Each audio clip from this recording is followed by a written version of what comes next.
Hello friends, आप सभी का स्वागत है स्टडी फाउंडेशन यूट्यूब चैनल पे। आज का पेडागोजी क्लास के अंदर हम लोग एजुकेशन साइकोलॉजी का मेथड, इंपॉर्टेंट मेथड को डिस्कस करेंगे।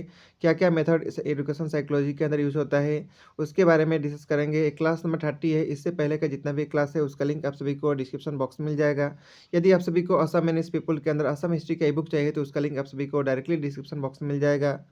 और यदि आप सभी को पेडागोजी का ई बुक चाहिए जो कि हम लोग अभी तक जितना टॉपिक डिस्कस कर चुके हैं तो उसका भी लिंक आप सभी को डिस्क्रिप्शन बॉक्स में मिल जाएगा।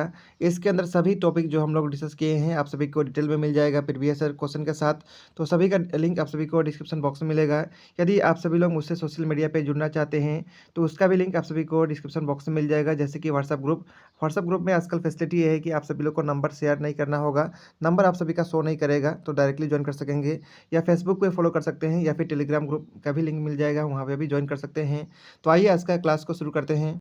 तो चलिए वीडियो को स्टार्ट करते हैं। आज का क्लास के अंदर हम लोग एजुकेशन साइकोलॉजी के अंदर जो इंपॉर्टेंट मेथड का यूज़ होता है उसको वन बाय वन डिस्कस करेंगे। Education psychology has its own method of study which are employed to improve teaching learning process in the classroom. Education psychology का भी खुद का मेथड है जिसका माध्यम से टीचिंग लर्निंग प्रोसेस को अच्छा किया जा सकता है। The method use to gather fact about the nature of the children to know how they learn, how they develop, and how the various aspect of children personality passes through several stage of growth and development।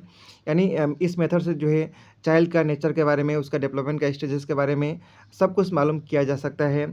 इसलिए method के बारे में जानना बहुत ज़रूरी होता है education psychology में भी। Education psychologist have adopted various means and method. Education psychology के अंदर भी बहुत सारा मीन्स और मेथड का एडॉप्शन किया गया है। उसमें से कुछ इंपॉर्टेंट हम लोग इस वीडियो के अंदर डिस्कस करने का कोशिश करेंगे। क्या क्या इंपॉर्टेंट मेथड को डिस्कस करेंगे, दो पार्ट में डिस्कस करेंगे। इस पार्ट के अंदर 2 या 3 मेथड को डिस्कस करेंगे, बाकी रिमेनिंग पार्ट के अंदर हम लोग बाकी मेथड को डिस्कस करेंगे। क्या क्या मेथड का नाम है, आइए मेथड का नाम पहले जान लेते हैं। Interception method, observation method, clinical method, experimental method, case study method, sociometric method, project या फिर प्रोजेक्टिव मेथड, लास्ट है स्टैटिकल मेथड। सबसे पहले डिस्कस करते हैं इंटरसेप्शन मेथड। इंटरसेप्शन मेथड जो है सबसे पहला और सबसे ओल्डेस्ट मेथड है। Interception method is that type of method which is examine our own mental process of thought. Interception method इस टाइप का मेथड है जिसके अंदर अपना खुद का थॉट प्रोसेस को एग्जामाइन किया जा सकता है, फीलिंग को या मोटिवेट खुद को किया जा सकता है। In this method one place one self in the place of other person.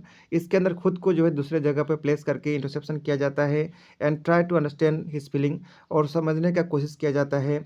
This is the oldest method of education psychology. ये जो है एजुकेशन साइकोलॉजी का सबसे ओल्डेस्ट मेथड है। Here the word introspection means self study और inner action of the mind.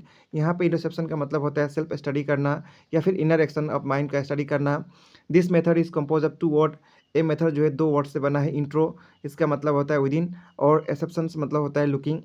Therefore the combination of words interception means self observation. इसका मतलब होगा, यानी इसका मतलब हो सकता है इंटरसेप्शन मतलब सेल्फ ऑब्जर्वेशन या looking within one's on mental stage, यानी खुद का माइंड का स्टेज के अंदर देखना या फिर खुद के बारे में स्टडी करना, सेल्फ ऑब्जर्वेशन करना इंटरसेप्शन का मतलब होता है। एक एग्जाम्पल का माध्यम से जानने का कोशिश करते हैं। सपोज यू आर हैप्पी, मान लीजिए कि कोई आदमी हैप्पी है, and in the state of happiness you look with in your self, और उस हैप्पीनेस का स्टेज के अंदर अपने आप के अंदर झांकने का कोशिश कीजिए। Then that means you are intercepting your own mental feeling. इसका मतलब आप इस प्रकार कर रहे हैं तो अपना खुद का मेंटल प्रोसेस का फीलिंग के अंदर आप इंटरसेप्शन करने का कोशिश कर रहे हैं। And examining what is going on in your mental process in the state of happiness, और सोचने का कोशिश कीजिए कि उस हैप्पीनेस स्टेट के अंदर आपका खुद का मेंटल प्रोसेस के अंदर क्या चल रहा है। यदि आप सभी लोग इस प्रकार अपने माइंड के अंदर झांकने का कोशिश कर रहे हैं, अंडरस्टैंडिंग करने का कोशिश कर रहे हैं, यानी आप खुद से क्या कर रहे हैं, इंटरसेप्शन कर रहे हैं। तो ये था इंटरसेप्शन मेथड के बारे में। आइए इसका मेरिट और डिमेरिट जानते हैं। This is the method which is cheapest and most economical. ये मेथड जो है सबसे चीपेस्ट और सबसे इकोनॉमिकल मेथड है। We do not need any apparatus और लेबोरेटरी फॉर इट्स यूज़। इसके लिए कोई एपरेटस और लेबोरेटरी नहीं चाहिए होता है। This method can be use by any time and anywhere. इस मेथड का यूज़ कभी भी कहीं भी किया जा सकता है। इंटरसेप्शन मेथड का नेक्स्ट मेरिट है, ये मेथड बहुत सिंपल है और इजीली किसी के लिए अवेलेबल हो सकता है। इस मेथड के अंदर जो है मेंटल एक्सपीरियंस को अंडरस्टैंड किया जा सकता है और उसको इम्प्रूवमेंट किया जा सकता है। ये एकलौता मेथड है जिसके अंदर इंडिविजुअल जो है इमोशन और फीलिंग को यूज़ कर सकता है अपने आप के बारे में जानने के लिए। तो ये सब था मेरिट इंटरसेप्शन मेथड का। इसके बाद नेक्स्ट हम लोग डिस्कस करेंगे इंटरसेप्शन मेथड का डिमेरिट क्या है। In this method study has to be made when the mind is working which has to be done by the individual himself. इस मेथड के अंदर स्टडी तभी किया जा सकता है जब माइंड वर्किंग के अंदर होगा और खुद इंडिविजुअल खुद से करना होगा, otherwise it will disappear.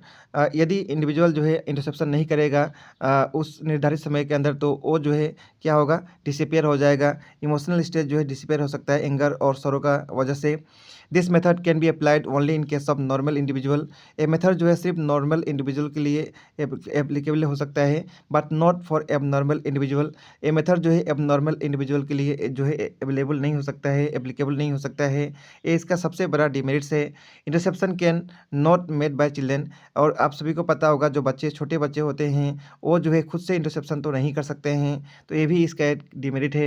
In this method the observer has to be highly trained and skill person. इस मेथड के अंदर ऑब्जर्वर को हाईली ट्रेंड और एक्सपीरियंस पर्सन या स्किल पर्सन होना होगा। It is criticise as subjective method. ये method जो है एक सब्जेक्टिव मेथड है, इसीलिए इसका नेक्स्ट क्रिटिसिजन ये भी किया जाता है। That is why the data acquire through it are may not be reliable. इसीलिए इसके माध्यम से जो डाटा मिलेगा वो उसके ऊपर हम लोग रिलाय नहीं कर सकते हैं, विश्वास नहीं कर सकते हैं। ये भी इसका नेक्स्ट डिमेरिट्स है। तो ये सब था merit and demerit interception method के बारे में। इसके बाद नेक्स्ट हम लोग डिस्कस करेंगे ऑब्जर्वेशन मेथड के बारे में। Observation means to notice something. Observation मतलब होता है किसी चीज़ को नोटिस करना। It is important method of education psychology. ये भी एक इंपॉर्टेंट मेथड है एजुकेशन साइकोलॉजी के अंदर। This method include the observation of behaviour of a person at different times. इस मेथड के अंदर ऑब्जर्वेशन जो है किसी भी पर्सन का डिफरेंट बिहेवियर का ऑब्जर्वेशन डिफरेंट टाइम्स के अंदर किया जा सकता है। The various mental feelings and anger, fair, love, happiness, sadness etcetera can be observe under this method by outward expression of a person. इस मेथड के अंदर जो है मेंटल फीलिंग जैसे कि anger, fair, love, happiness, sadness, ये सबको जो है ऑब्जर्व किया जा सकता है इसके अंदर। This method try to study human nature by observing express behaviour in various situation. इस मेथड के अंदर ह्यूमन नेचर को अलग अलग एक्सप्रेस सिचुएशन के अंदर ऑब्जर्व करके स्टडी किया जाता है। There are defined types of observation. बहुत टाइप का ऑब्जर्वेशन है, जैसे कि direct observation, indirect observation, natural और artificial observation, planned and unplanned observation, participant and non participant observation. इसके बाद नेक्स्ट हम लोग ऑब्जर्वेशन मेथड का एडवांटेज डिस्कस करेंगे। With the help of this method behavioural problem in children can be located and preventive measure can be adopted. इस method के माध्यम से बिहेवियर प्रॉब्लम को जो है हम लोग लोकेट कर सकते हैं, प्रिवेंटिव मेजर जो है ले सकते हैं। This method can be use with children of all ages who are shy and problematic. ये मेथड का यूज जो है सभी कैटेगरी का जो है एजेस के लिए यूज़ किया जा सकता है, जो बच्चे हैं उनके लिए भी या फिर जो शाय हैं उनके लिए भी। This method can be use in every situation. इस मेथड का यूज जो है प्रत्येक सिचुएशन में हम लोग यूज़ कर सकते हैं। Where it does not require any special tool और इक्विपमेंट। और ये जो है कोई स्पेशल टूल या इक्विपमेंट इसके लिए नहीं चाहिए होता है। इसके बाद नेक्स्ट हम लोग एडवांटेज डिस्कस करेंगे ऑब्जर्वेशन मेथड का। If the subject come to know that he is being observe he may not behave naturally. यदि कोई सब्जेक्ट को स्टडी कर रहे हैं, ऑब्जर्व कर रहे हैं, यदि उसको पता चल जाएगा कि उसको ऑब्जर्वेशन किया जा रहा है, तो नेचुरली जो है उसके माध्यम से बिहेव नहीं भी कर सकता है। If the observer does not record the behaviour during the time of observation he may forget A part of it. Observer यदि सही समय पे बिहेवियर को अच्छी तरह से रिकॉर्ड नहीं किया तो भूल भी सकता है। इसका नेक्स्ट डिसएडवांटेज है the observer may get only a small sample of student behaviour. इसके अंदर जो है ऑब्जर्वर को बहुत कम सैंपल ऑफ ऑब्जर्वेशन का स्टूडेंट का बिहेवियर के बारे में जानने के लिए मौका मिलता है। It is very difficult to observe everything that a student does. और जो है स्टूडेंट का हर एक चीज़ जो है ऑब्जर्वेशन करना ये थोड़ा सा टफ भी होता है। इसका नेक्स्ट जो है डिसएडवांटेज है ऑब्जर्वेशन मेथड का। तो ये सब था ऑब्जर्वेशन मेथड के बारे में। इसके बाद नेक्स्ट हम लोग डिस्कस करेंगे क्लिनिकल मेथड के बारे में। The clinical method is important method of education psychology. Clinical method भी एक इंपॉर्टेंट मेथड है एजुकेशन साइकोलॉजी का। This method use primarily to study behaviour problem of maladjusted individual. इस मेथड का यूज जो है बिहेवियर प्रॉब्लम के लिए यूज़ किया जाता है, कोई भी मेल एडजस्टेड इंडिविजुअल जो है उनके लिए। This method is related to in the field of medicine. ये मेथड का यूज जो है जनरली फील्ड ऑफ मेडिसिन के अंदर यूज़ किया जाता है। The main purpose of this method is to study particular individual problem. इस मेथड का यूज जो है पर्टिकुलर इंडिविजुअल प्रॉब्लम को जानने के लिए यूज किया जाता है, जैसे कि केस या cases of a group to detect problem and suggest remedial measure. जैसे कि कोई केस लिया जाए, उसको स्टडी किया जाए, उसका प्रॉब्लम को डिटेक्ट किया जाए और रेमेडियल मेजर दिया जाए, ठीक है। तो उसके अंदर क्लिनिकल मेथड का यूज़ किया जाता है। आइए इसका एडवांटेज डिस्कस करते हैं क्लिनिकल मेथड का। This method take into account the past and present history of the case to study behaviour problem. इस मेथड के अंदर प्रेजेंट और पास्ट दोनों का जो है हिस्ट्री चाहिए होता है स्टडी करने के लिए, और बिहेवियर को अच्छी तरह से स्टडी भी किया जा सकता है पास्ट और प्रेजेंट को मिला के। It also study unconscious behaviour along with overt behaviour. इसके अंदर जो है अनकॉन्शियस बिहेवियर को भी स्टडी किया जाता है। This method is regarded as scientific one. इस मेथड को जो है साइंटिफिक मेथड भी माना जाता है। And it's else result reliable result, और इसके अंदर जो रिजल्ट मिलता है उसको हम लोग रिलाई भी कर सकते हैं, उसको बिलीव भी कर सकते हैं।